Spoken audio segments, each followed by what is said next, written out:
Aujourd'hui, on va plonger dans un texte philosophique assez incroyable, qui a des siècles, mais qui pourrait avoir été écrit hier. Il s'agit des Esquisses pyrrhoniennes de Sextus Empiricus. C'est en quelque sorte un guide de survie pour naviguer dans un monde, un monde comme le nôtre, plein d'incertitudes et d'informations contradictoires. On va commencer avec une question qu'on se pose tous, je crois. Face à ce flot constant d'opinions, d'experts qui se contredisent, de débats qui n'en finissent jamais, comment est-ce qu'on fait pour garder la tête froide, pour trouver un peu de paix intérieure ? Sextus Empiricus et les sceptiques qu'on appelle pyrrhoniens, ils avaient une réponse. Et vous allez voir, elle est assez radicale.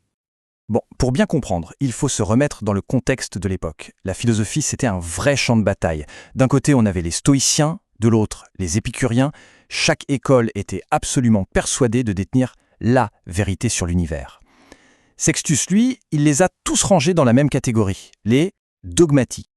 L'idée de base du dogmatique, elle est assez logique. Si on connaît la vérité, on sera heureux. Le problème, c'est que chacun avait sa propre vérité. Résultat, des disputes sans fin, de la frustration. Et finalement, au lieu de la paix, cette quête de certitude absolue ne générait que du stress et de l'anxiété. Et face à tout ce bruit, le sceptique, lui, va prendre un chemin complètement différent. Son but est le même, attention, il cherche aussi la tranquillité. Mais la manière dont il va la trouver, c'est presque un accident. Un jour d'effet secondaire totalement inattendu de sa démarche. Voilà, on est au cœur du sujet. Pour les sceptiques, ce qui nous fait vraiment souffrir, ce ne sont pas les choses elles-mêmes. Non, ce sont nos jugements rigides, nos croyances absolues, nos dogmes à leur sujet. Penser dur comme fer qu'une chose est intrinsèquement mauvaise, ça peut créer plus de tourments que la chose en elle-même. Donc le scepticisme pyrrhonien, ce n'est pas juste une théorie de plus, c'est une vraie pratique, une sorte d'hygiène mentale.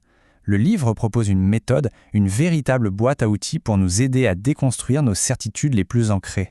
L'outil principal, en théorie, est assez simple. Pour n'importe quelle affirmation, quelle qu'elle soit, le jeu consiste à trouver un argument contraire qui a exactement la même force. Le but, c'est d'atteindre ce qu'ils appelaient l'isosténie, c'est-à-dire un équilibre parfait, une sorte d'égalité de force entre les arguments. Et pour illustrer ça, Sextus utilise des exemples très concrets. Prenez une tour. De loin, elle a l'air ronde, de près, on voit qu'elle est carrée. Ou le miel. Pour quelqu'un en bonne santé, c'est sucré, mais pour une personne malade, ça peut avoir un goût amer. Ces petits exemples montrent une idée toute simple mais hyper puissante. Nos sens seuls ne sont pas fiables pour dire ce que les choses sont vraiment. Alors que se passe-t-il quand les arguments pour et contre s'annulent parfaitement ? L'esprit se retrouve comme paralysé, incapable de choisir un camp. Il ne peut plus pencher ni d'un côté ni de l'autre. C'est exactement cet état que les sceptiques nomment l'époché, la suspension du jugement. On arrête de prétendre savoir ce que les choses sont, on se contente de décrire ce qu'elles semblent être. Et c'est là que le fameux accident se produit. Suspendre son jugement, ce n'est pas le but final, mais c'est ce qui va déclencher une conséquence à la fois profonde et incroyablement apaisante. Cette conséquence, c'est l'ataraxie, la tranquillité de l'âme. Sextus dit qu'elle suit la suspension du jugement, comme l'ombre suit le corps. C'est ça la récompense inattendue. En arrêtant de se battre pour trouver une vérité ultime, le sceptique se libère de toute l'anxiété et de tous les conflits intérieurs que cette bataille engendre. Alors, si on reprend notre petite comparaison, d'un côté, le dogmatique, qui s'accroche à ses certitudes et vit dans l'agitation.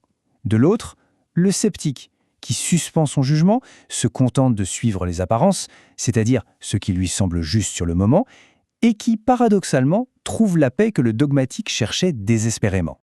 Bon, là, il y a une question qui vient tout de suite à l'esprit. D'accord, mais si on ne croit en rien, comment on fait pour vivre au quotidien ? Comment on décide de manger, de sortir, de travailler ? C'est l'objection classique, et Sextus Empiricus y répond de manière très concrète. Le sceptique vit sans dogme, mais pas sans guide. Il se fie simplement au bon sens et aux apparences, en suivant 4 grands principes. 1. La nature, c'est-à-dire écouter ses sens.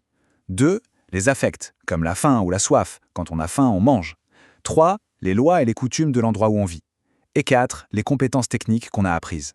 On agit non pas parce qu'on détient une vérité absolue, mais parce que ça semble être la chose la plus raisonnable à faire, ici et maintenant.